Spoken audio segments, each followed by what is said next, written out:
Le Conseil économique et social demeure préoccupé par la situation des populations affectées par les activités d'exploitation minière et des bénéfices réservés à l'État congolais à la suite de ces activités. Dans cette séance académique du 3 mai 2021, le président de la FEC, Albert Youma, a éclairé l'Assemblée sur la question relative aux enjeux du Code minier révisé de 2018 en République démocratique du Congo.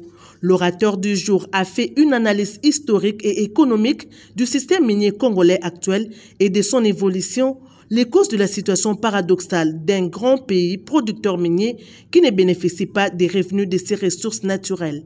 Le pays est un pays souverain.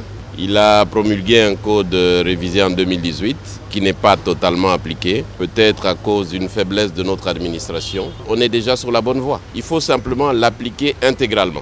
C'est un sujet important d'intérêt national.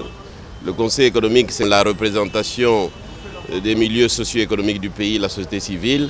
Si eux se décident à se saisir de ce dossier, c'est que la population s'inquiète de voir les retombées du code minier révisé. Je suis venu leur dire quelles sont les difficultés qu'il y avait à la faire appliquer, quelles étaient les mesures qui avaient été prises et quelles sont les orientations qu'on doit prendre pour que ce pays enfin bénéficie de ces richesses, mais c'est possible. Le président Jean-Pierre Kiwakana insiste sur le fait que la question des enjeux du nouveau code minier de la RDC peut être à la base du bonheur ou du malheur des Congolais et devra donc être traitée avec tout le sérieux qu'elle mérite.